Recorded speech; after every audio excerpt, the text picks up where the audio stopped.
Hello ladies and gentlemen, I am PANCZASU, still teaching you the basics of Endless Space 2 in my Sophon's playthrough thingy? It's not really a playthrough, I'm talking way too much for it to be a playthrough. I only did one thing off camera and that is change the research a little bit. When we last left off, I was trying to go for the trade routes, because I love trade routes. They are also an amazing way to deal with the dust issues that you will inevitably have whenever you try to expand beyond your first expansion, which is kind of hardcore if you ask me. Unfortunately, I realized that this plan was not going to work in this case. Why? First things first. This colony is going remarkably slow, and I took it much later than usual. Getting it up and running and getting me a a trade route running to it and giving me profit, it would take a tremendously long time, more than I'm comfortable with. The second problem is that, well, the cravers are here, and all they need to do is block Bani or invade Ingris or whatever, and my trade routes are gone, not giving me anything, so I would go through a lot of trouble to achieve essentially nothing whatsoever. I need to deal with the dust issues I'm going to have in a different way, and I decided to do it by going for the optimized logistics. Why this research out of everything? Because it gives me the booster program. It lowers the overcolonization penalty on the Empire, and trust me, we're gonna get that. The moment this turns into a colony and this turns into a colony, my people start to hate me because I dare to make my empire greater. No, I'm deadly serious actually, they will hate me a lot. And this will lower my dust production by a ton as well, which you know, would be a big problem. That's why I'm going for this particular research, which should help things out a little. I'm drinking tea today, and it's just slightly bit too hot to drink it. Alright. That's a problem. My throat is parched for some reason, so I need to drink, but I cannot. So that's a problem. Okay. Incoming noise. Hold on. Sorry. Had to open a window as well. Anyway, so there's that. The next thing I'm gonna research after that, as you may see, is the efficient shooting, which is going to give me access to some more ships. I will talk about that a little bit more later. There's also one thing that's kind of an annoying problem. It's in this particular build I'm playing right now. It wasn't a bug before. Now it is. If you look at my economy screen and system development, no valuable system development project because I'm missing the technology neurorobotics. Well, you what, mate? I'm missing the technology? It's straight out swear that it says that was researched. Yeah, unfortunately I got hit by a bug. Yeah. You probably won't, I hope not. Maybe this will be fixed before it hits Early Access Live or not. We'll see. There are a lot of bugs that need to be fixed though. So anyway, that's gonna be a little bit of an issue for me, because I now literally cannot use any of my luxury resources to do anything. So that happened. Unfortunate. I wish I realized that was the case before I went for this research, because otherwise I probably would have thought of something else that I could invest my science in. Anyway, let's go ahead and finish my 10 for the time being. Let's not spend too much time without clicking the N10 button, shall we? So, I got my full-fledged colony, which is nice. I also... Alright, that's something I need to mention briefly. Whenever you colonize a system or increase the system's level or whatever, if within that system there were unexploited curiosities, there is a chance that you will automatically explore a curiosity by the virtue of doing something meaningful. In this case, I colonize a planet. It's very hard not to look up and notice that, hey, there is lots of moons above us. In which case there are, which is actually an amazing anomaly. I love it a ton. Population is awesome, but extra production is also very much welcome. Unlike the extra science, I mean +5 science, I don't think anybody is excited about that amount. But nevertheless, I'm not gonna complain about that. Additionally, my fleet is ready to send out some more probes, which is nice, and I have discovered a minor faction. Those guys, they are... Oh, that's the guys that are next to me. So these guys, they are kind of easy to bring within your empire. Right now I'm missing the technology to interact with them, but as you can see, if I were to praise them enough, which costs a ton of influence by the way, and then assimilate them, which costs even more influence, then I'll basically gain control over them, which would not only integrate a new population type into my empire, but additionally I'll also gain their system, and their systems... Right now the minor factions are actually more powerful than the endless AI factions, which is kind of weird. They cannot expand, but they have really good systems, I noticed, so it's good to grab them.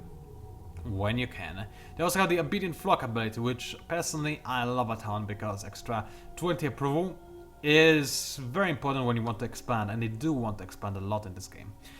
Also, another thing that I need to mention, as you can see the enemies sending their pirate ships at me.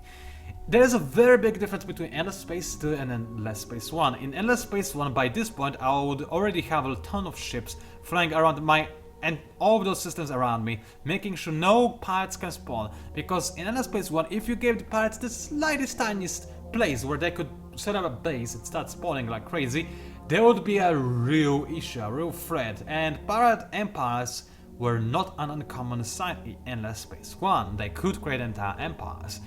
Right now, it looks like it's a completely different approach in Endless Space 2. Those guys will never try to take over my system. Maybe this is something that will get changed in the future versions of the game. Maybe if we were to go past 1050, then they will start invading. Right now they don't. At most they will hang around my system for a while and then keep going, and they will fly around the place looking for somebody to shoot. If they see a ship, they will attack a ship. But they don't care about systems, which is why I also tend to ignore minor factions in the early stage of the game, because they essentially shield me from Endless AI. Endless AI usually tends to make a ton of ships, so they will have to fight against those minor factions, so I just move out the way of the minor factions so that they fight against the enemy and not me. Okay, I'll try drinking the tea one more time. I really need to drink.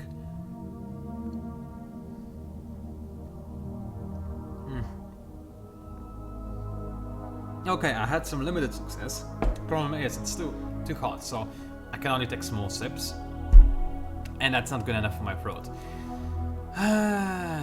Where's the juice when you need it? Juice is the ultimate parch quencher. Wait, what? No, was it the correct way? Oh, let's ignore that entire saying and go back to the game. Alright, so, anyway, I can go ahead and continue exploring. Now, the reason why it's so important for me to explore these curiosities is because I desperately need strategic resources, and there is a reason why whenever I start a new game in Let's Play 2 as well as other updated titles, I set up the strategic resources to be low.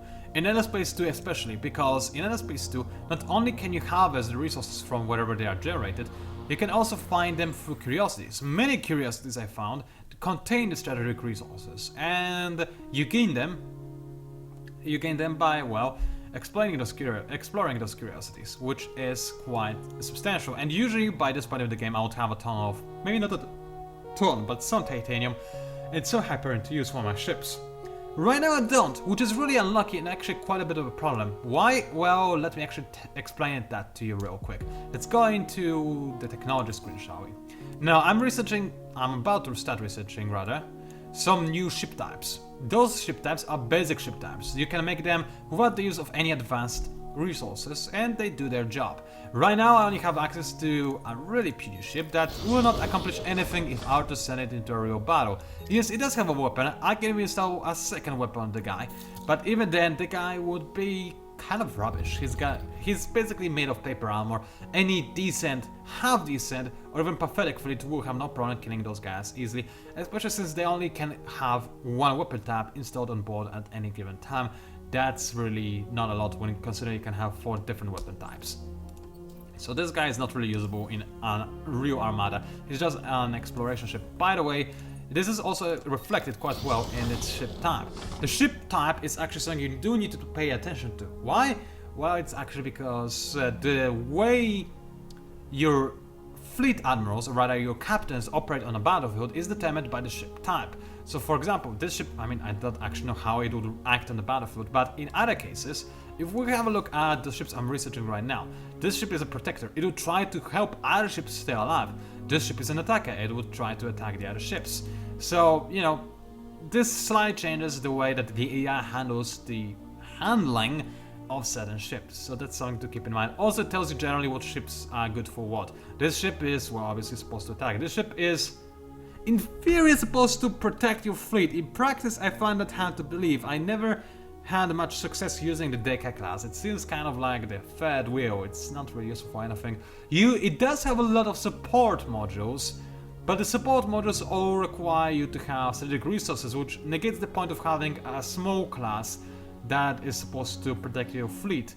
because you spend so much strategic resources on it that it's not really efficient and it's kind of bad. So I don't use those guys. However, there is also another problem with strategic resources.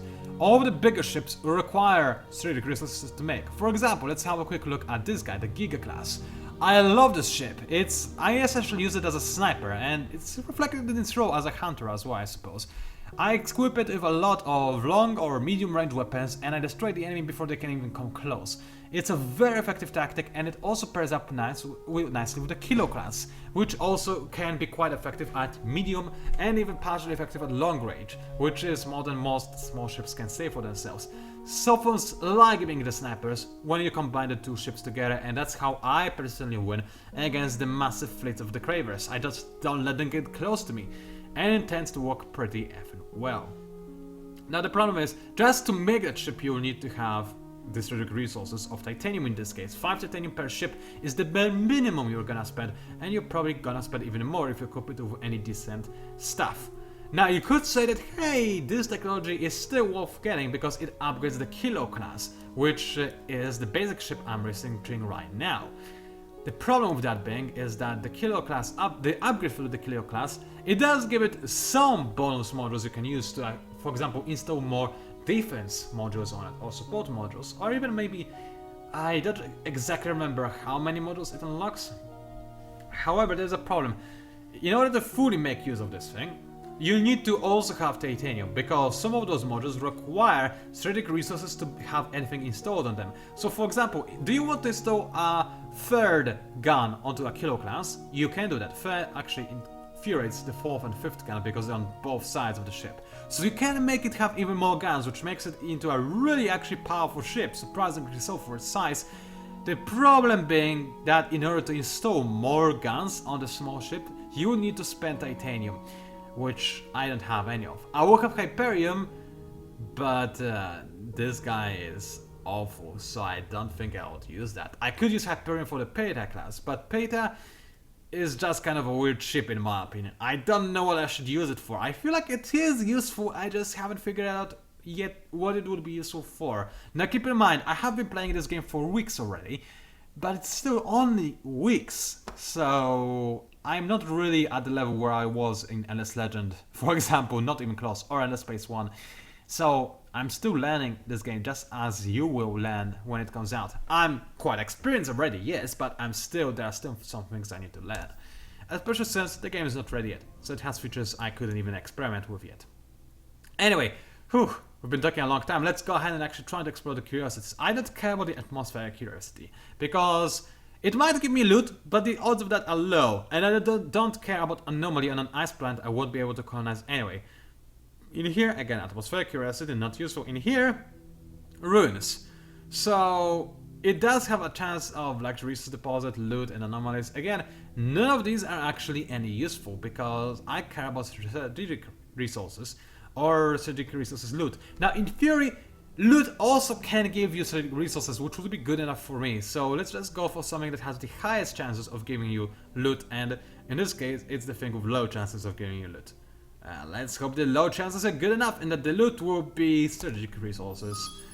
With my luck, it's very unlikely.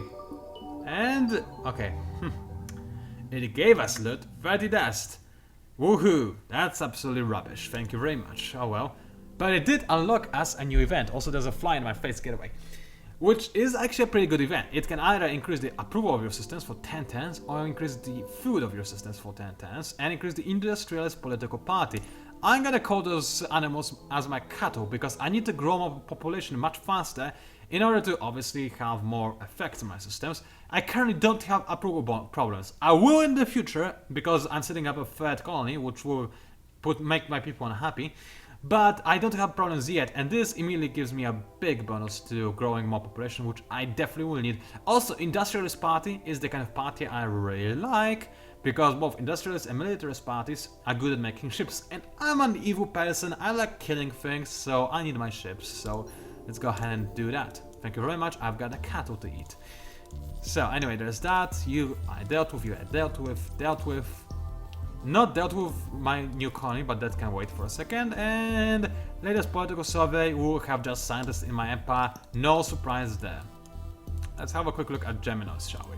My new colony, what does it have, what can it do for me? Not much. First things first, I'm gonna need to have it have drone network so it is at least a little bit productive, and then I'll probably follow it up with Cerebral Reality. I really need this upgrade because soon enough my new system is going to establish a full-fledged colony. I mean, okay, I still have 6 turns, but in 6 turns it's gonna take me a ton. It's gonna take a ton of dust collection from my garage? No. Or what is it called? The place where you keep your money. Not garage, not I cannot think of anything. Cab? No, cab. Why do I keep thinking of cabs when I'm supposed to think of a place where you keep your money? Bag! No! I mean, I suppose you could keep money in bag. Whatever, you know what I mean. Let's end my turn. Also, this guy, I could put it into sleep mode, or I could check if there are any other places where I'm more likely to find loot. So let's have a quick look at other systems. In here, those are anomalies I could explore. So, low chances of loot, low chances of loot. There could be some strategic resources. If I find strategic resources, they will also give me a bonus on strategic resources, actually. So if I go to here and explore the subterranean thingies, that could give me strategic loot, which I like. How long do I have an extra probe? 2 turns. So for 1 turn, I'll sleep because I would get to this system too quickly. So maybe I'll even sleep for 2 turns, and then I'll get to Oslo and see if there's any resources I can steal from over there and use for my ships, perhaps. That would be very nice. So let's end the turn. Now, 10-10 is where everybody gets heroes. Now, heroes work a bit differently than in previous games. First of all, everybody gets them. Right now, if you look at the Academy tab, there are 3 heroes in the galaxy, because right now AI also had an opportunity to recruit a hero, and they did. When I recruit my hero, there will be 4 heroes in the galaxy. So it's a bit more linear than it was in, let's say, Endless Legend. Additionally, just recruiting a hero doesn't cost you anything, and having a hero also doesn't cost you anything. Instead, it costs you to have your hero actually assigned to something. This hero costs dust, but only as long as he is assigned. The moment I unassign him, it doesn't cost me anything to have him, which is an interesting way to do things, very different from previous games, and it will... I don't know if I like it, to be entirely honest, because it feels a little bit like it takes a bit of decision making away from the game. At the same time, however, it does something I really like, and it allows every player to play with heroes, whereas in the past some players just weren't capable of getting heroes because they were too busy doing other things, which took away a layer of strategy from the game. So I don't know, I like the system and I dislike the system at the same time. It's a love-hate relationship. Anyway, who do I want to recruit? To be entirely honest, I don't like any of those choices too much. So first things first, we've got a Sophon Adventurer Religious guy. That's a mix and a half. Now, a Sophon Adventurer is a really good combination actually, because both of those allow this hero to become a really good governor. Both of them give him a lot of abilities to generate extra science within your system. So that's kind of like a Sophon embodiment, with the exception of religious influence. That's kind of strange actually. Especially since, I mean, first of all, it's a Sophon. Sophons are not really usually religious. Secondly, it would be very hard for me to actually give religious enough presence in my government. Speaking of which, I probably could explain to you a bit more about how government works. You see, the way government works, it's influence every turn. The game calculates the influence on it every turn. And basically, it has a bunch of things that have a set fixed number that is put into your political party. For example, every population of Sophons gives you a little bit of scientific bonus to your scientific... Man, I'm really bad with words right now. What's wrong with me? To your scientific party in the Senate. All of my Apidus thingies give support to my ecologist party. So the ecologist party becomes more powerful just by the fact that I have those guys in my empire. No matter what happens, those populations will always support those parties, at least somewhat. It's a fixed value. It doesn't mean that those guys will only support those parties. They can also support other parties. Keep in mind, a single population doesn't represent one person. It represents millions and billions of people, because look at how many populations you can have on a single planet. So that's why a single population can support more than one party, but it will always at least somewhat support the party they are affiliated with the most, just by the virtue of belonging to a particular race. In addition, the same can be said about any of, let's say, empire improvements. As you can see, For example, improvements, it doesn't say also over here, but if we have a look over here, making an approval improvement also boosts the ecological party somewhat, just by the virtue of having it. Again, not by much, but it is a fixed value that is added to the power of political party as power within the Senate. If you have enough power, the party becomes alive. You can start voting for the party in the elections, and it can actually start having presence, giving you access to more laws, etc., etc. So it's something that you need to keep in mind. It's something very important. Additionally, your party's power is influenced by your population, again in a different way. Let's say something happens. Let's say I encounter a new civilization which usually supports the pacifist party. As you can see, empire counter, that's bonus for the pacifists. It gives them one-time bonus to the power of the party. But if I have the Sophons within my empire, as you can see, not only will it boost my pacifist party, it will also equally boost my scientific party whenever I encounter a new empire, because Sophons believe that any opportunity to be peaceful is an opportunity to conduct science, because they love science.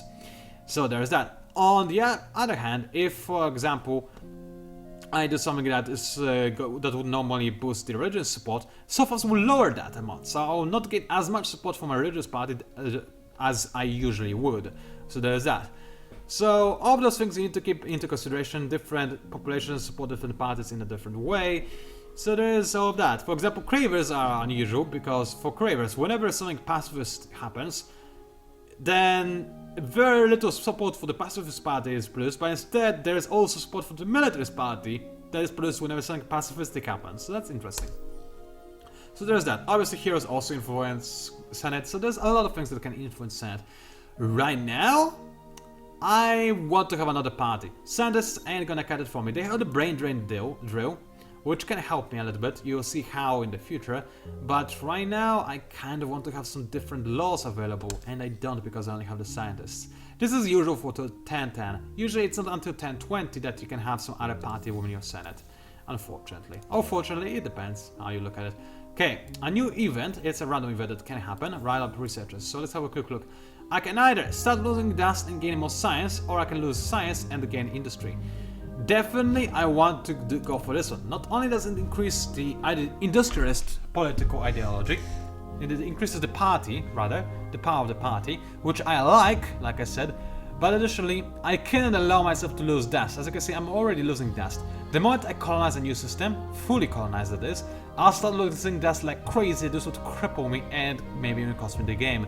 I cannot allow myself to do that. So, while the loss of science hurts, I need to do it. At the very least, I can make improvements faster on all of my systems, which is actually a very nice boost. Let's go ahead and approve that. Thank you very much. Now, as for the heroes I'll recruit, I can finally talk about that. I already have this guy. In fact, it's a complete clone of the hero I already have, but this guy is a bit different. You may recognize him from Endless Space 1, in fact. It's the Duvian faction. Or rather, back then it was a minor faction. It actually wasn't even a minor faction. They weren't called minor factions. They just were represented in the lore. So this guy, right now, he's considered a scavenger. From what I noticed, scavenger is a common faction name given for all minor factions. So it doesn't matter if the guy is a Duvian or Mavros, which is another minor faction, or Hisho, whatever, he will be called a scavenger and have the same set of traits. Will every minor faction hero be given his own set of traits instead that belongs to his faction? I don't know. In fact, I have no idea. Maybe, maybe not. We'll have to wait and see. But right now they're all scavengers. At least from what I've seen up to this point. Maybe there's something else other than scavengers. Right now they're just scavengers. I'll recruit this guy because at least he's a little bit different. And he's also a good governor. And what's very important, he gives me a flat out bonus to science. If you have a look at him, then you can see that he gives me a flat bonus to science. So he's very good on undeveloped systems that don't give you a lot of science bonus. My other hero gives me a percentage, no, not percentage, but gives me a bonus to science depending on my population in a system. So my other hero is better in big systems, this guy is better on small systems. He also has one ability that I can give him. I'm obviously gonna give him, hey, get back. I'm gonna let him give me more dust because I'm desperate for more dust. And soon I'll be even more desperate. Also, this guy leveled up, so let's have a quick look-see and give him the exact same ability. Apply skills and done. And now both of my heroes will give me extra dust. And my newly recruited hero will go to this system and fix my dust issues for the time being. Let's go ahead and queue up Cerebral Reality, nice and easy. And as for my capital, Also, let's queue up Cerebral Reality. In fact, I'll get it in a single 10, so what I can do now is not really much. I'm still working on optimized logistics, and unfortunately, I did not really expect to be hit so hard in terms of my science production, so finishing this app, it will take a long time. I'm processing barely any science whatsoever, so that's kind of hard. And getting efficient shooting will also take a while, so that's a bit of a problem. I'll probably need some science kind of structure. Like, for example, something that I would usually get much sooner is there we go, magnetic field generators, which is a nice big boost to science, but now I didn't have the chance, and the enemy actually did, so it will be even harder to get this tech. But I don't have the time to get it because of how weirdly this game has been going so far, which it really has been going quite weirdly. Anyway, let's go ahead and you just say you wait a little bit more. Okay, let's end the 10. There we go, there's the election, but there's just one party in the election, so I could support it if I had the resources, but it would be kind of weird because, yeah, it's only fighting against nobody else. Nobody else wanted to be in the government, so, surprise, surprise, the Scientist Party won the vote. Congratulations, dear sir. You are so awesome, not at all.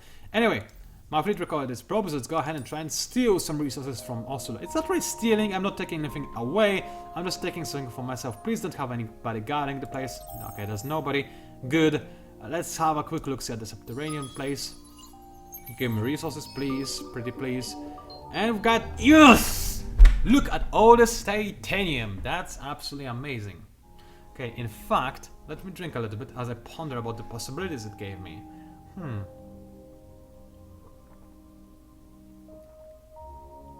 Ah, that's much better. Now I can actually drink the tea in comfort. Anyway, now this is actually a really ridiculously large amount, much better than usual, so I'm kind of happy about it. Also, it triggered a quest, which... Okay, it's not even a question, I'm gonna go for the loot option, because I can lose science and increase the scientific party support, which I really don't care about. Or I can gain money, which is much better, and I can increase the military's political party support, which is much more important. Yes, please. Thank you. Done. Okay, so... Now, with this amount of titanium, I could make a whole bunch of some advanced ships. Usually, if I had this much titanium, I would actually maybe even skip this tech and go straight to depleted isotopes instead of making Giga class, because those guys, they can tear the enemy to pieces from afar before they can get to them. It doesn't mean they are countable. In Endless Space 2, you can no longer go for the glass car strategy of Endless Space 1. Just spamming one type of ship ain't gonna get you nowhere, because it can be countered quite easily by doing this. You usually want to have several ships supporting one another. For example, this guy, you really want to pair him up with the Kilo class, so that the Kilo class will be able to like coordinate its assault with the Giga class. Giga class I would usually equip with missiles, and Kilo class I would equip with the beam weapons, so they would together be able to attack the enemy from afar. And in case the enemy does get close, the Giga class, usually it will be kind of defenseless, but the Kilo class could shoot it from the enemy. In theory, Deka is also supposed to do that, even better, but Deka is awful, so we don't talk about it until it gets buffed, or I see a reason to make it.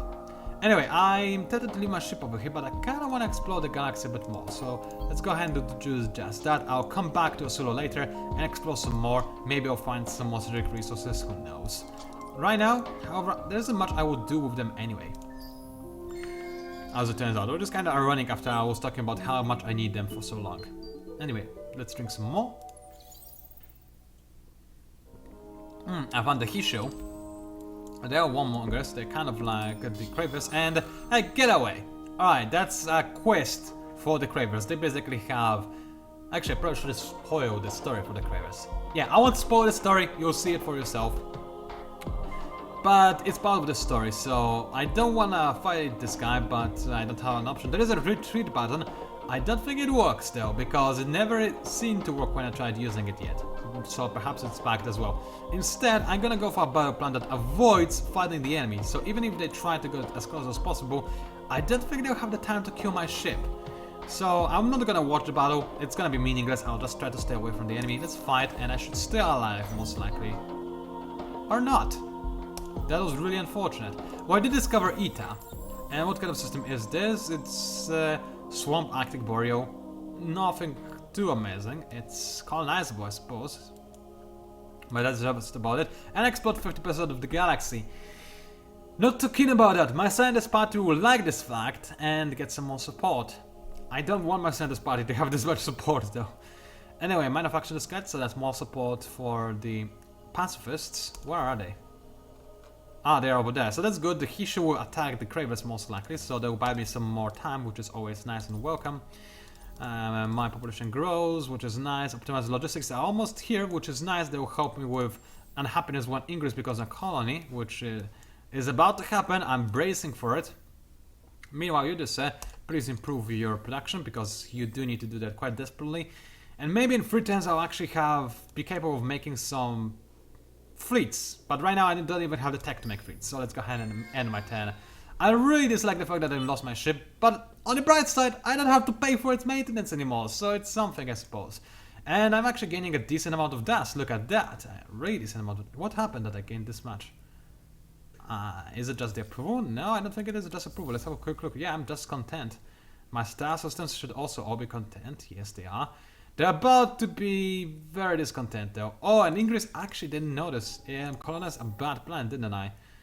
Boreal. Yeah, it's not the worst planet, but it does give them unhappiness. So, yeah, they're not gonna have a fun time.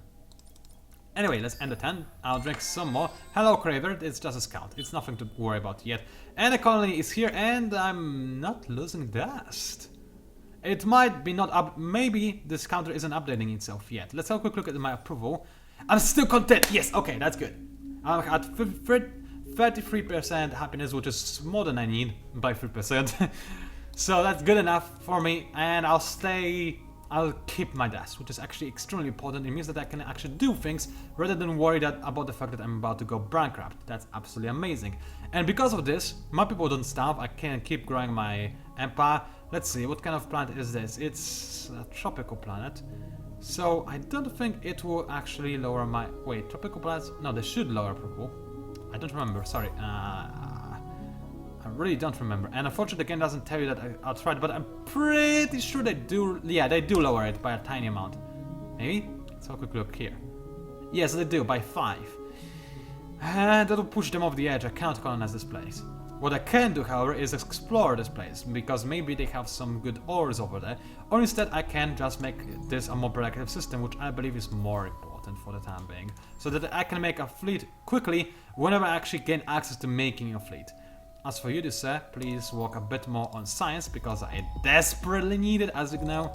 And my 10. Also, Ingress needs... Oh yeah, right. Obviously, Ingress needs some orders. So, start with drone networks, and continue to be reality. It's nice and easy. And my 10. And now Ingress is probably unhappy because it is pushed over the edge.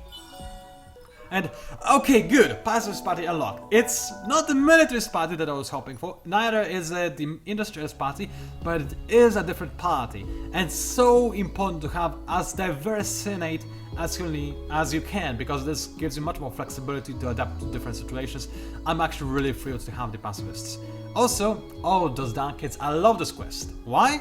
Because it gives you access to the Webster. Webster gives you a ton of approval. Again, very useful thing to have for the Sophons when you want to expand a lot. And it is very expensive, but it has no upkeep, so it's absolutely amazing. Also 20 approval, nothing to sneeze at either. And it's easy to get. I just need 2 ships. Should be easy to do. Let's confirm. Anyway, so I have the pacifist party unlocked, so in the next election they will be out there. So I should try, if possible, to boost the pacifist support. So let's see, how can I do that? Let me drink a little bit. Trading, yeah, I postponed that idea.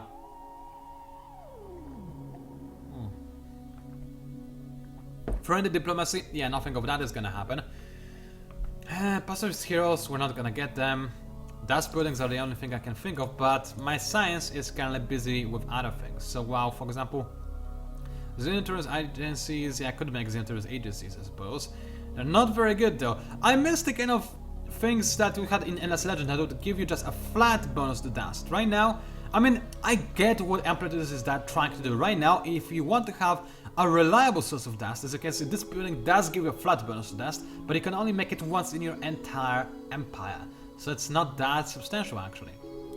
So what Amplitude is trying to do, it's trying to make trading absolutely essential, which I like. I like the fact that you have to rely on trading, especially since in this game trading is a lot more evolved. I didn't unlock it yet, unfortunately, so I cannot show you how exactly it's evolved.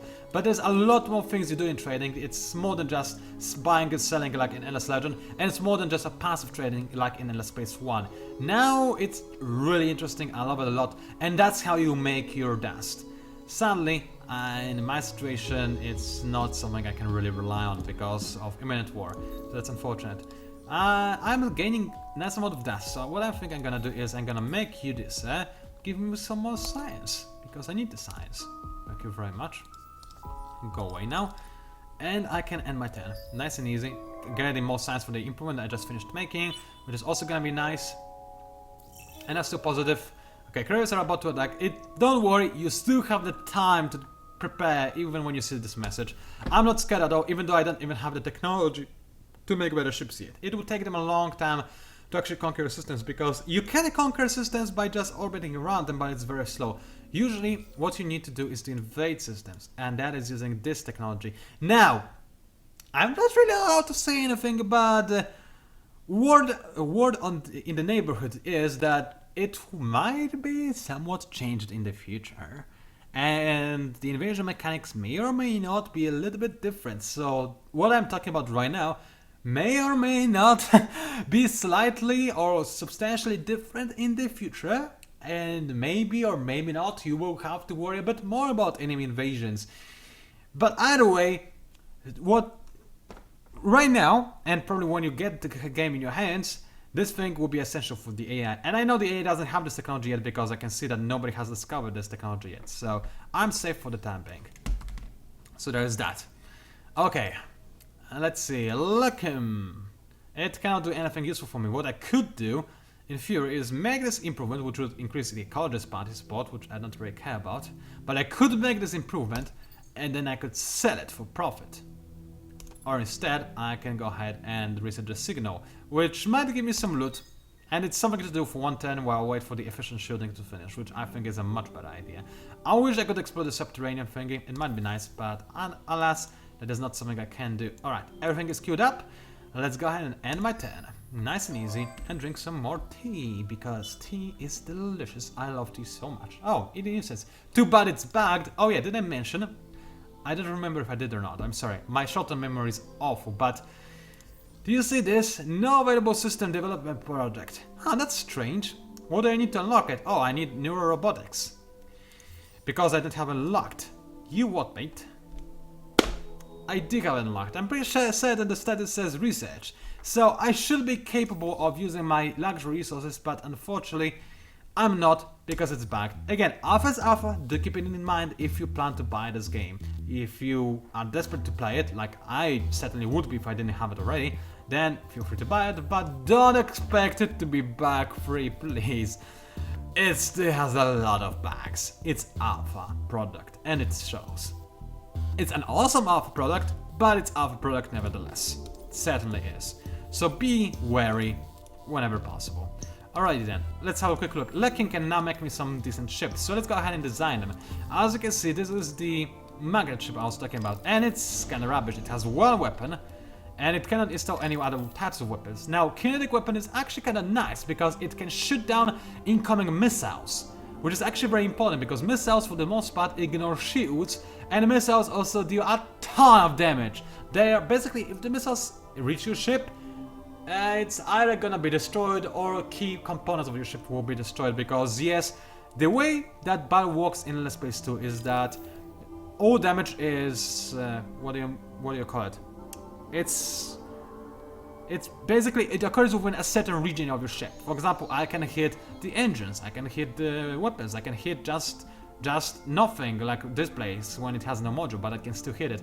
And it's actually very important, because every ship has something that isn't shown over on this graph, which is called the ship's core. Whenever you destroy the ship's core, the ship is destroyed.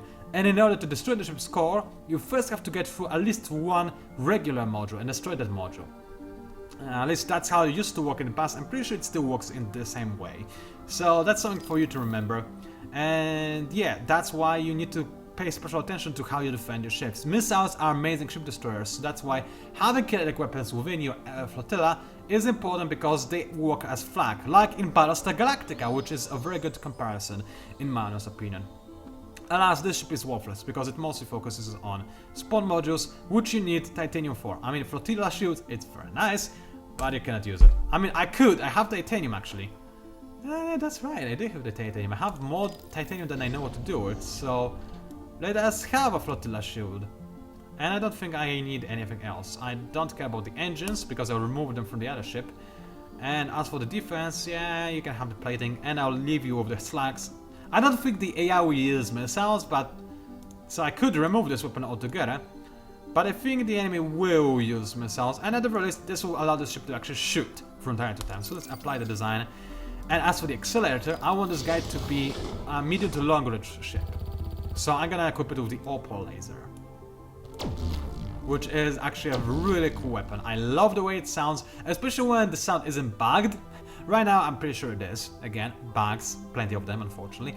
But it's a really cool weapon, not only because of the sounds, but also because it works somewhat okay on the long range, but also works extremely well on medium range.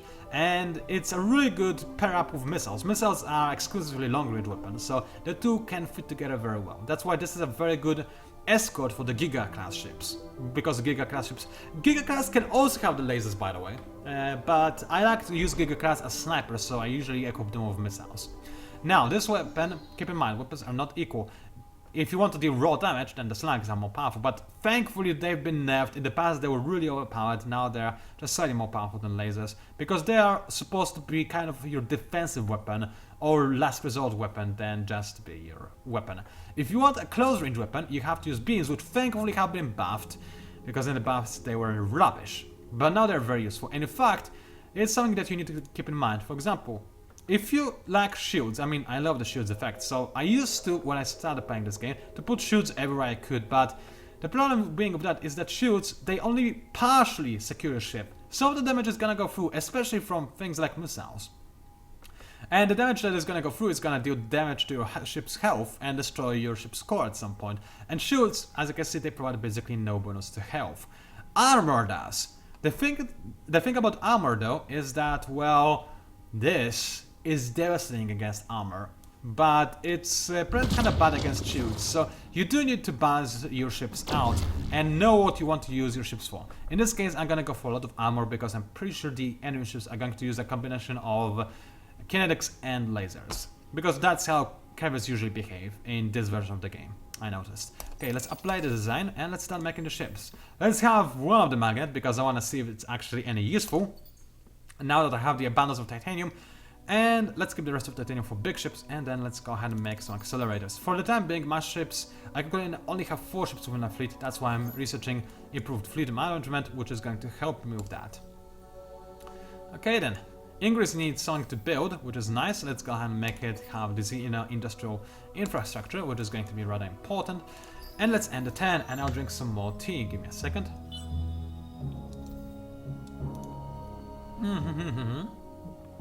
And drinking more, so just level him up.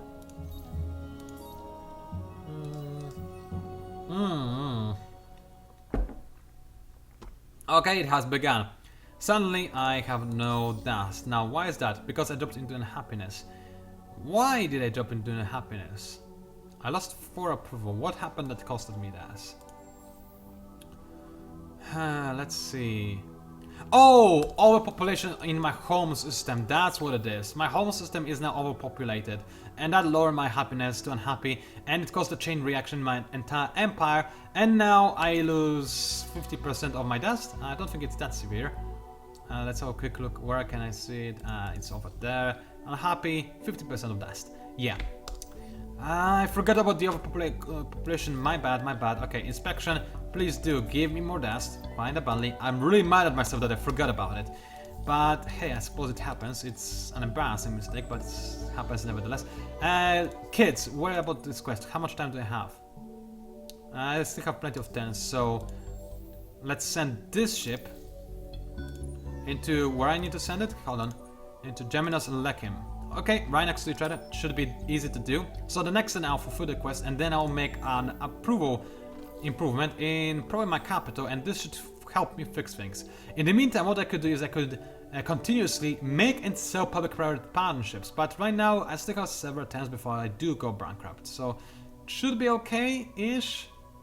Alternatively, I can make and sell industrial logistics, so I'll give more support to my other political party, which I like a bit more, I think. But then again, it's hard to make it. 3 turns versus 2 turns, that would allow me to sell it faster. It's my public-private partnerships and then sell it for profit. Now what I could do is I could also go for the brain drain bill, which will allow me to make things faster, to sell them faster for profit. It's what I would do if I desperately in need of dust, if I'm really going bankrupt way too quick. It's a very roundabout way of making dust, I'm aware, but it does let you make dust, so you know, it's something. Also, I don't like the passive support, it's a little bit small, but I think it's gonna be good enough to activate some laws, so it's gonna be good enough, I suppose, for the most part. Alrighty then. I don't think there's any way I can save dust at this point in time, so let's go ahead and end 10. And in fact, this video is getting kind of long, so I'm gonna go ahead and dock my ship over Geminos. And yeah, they declared war. That's okay, I don't really care about it. I will be ready when they come, hopefully.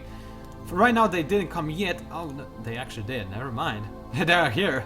But as you can see, their ships are damaged. They are being harassed by Hishos, so it should be for the most part okay. I'm still in no shape to attack them. They have 6 ships in their fleet. I will have at most 4. And I'm not equipped to fight them yet, they are much more powerful than I am. I cannot go ahead and defend Ingris just yet, but I have lots of time before Ingris falls. As you can see, I lose 5 support, 5 military per turn defending the system. I have 90 in total, plenty of time to make a fleet and wipe them out, wipe the enemy out.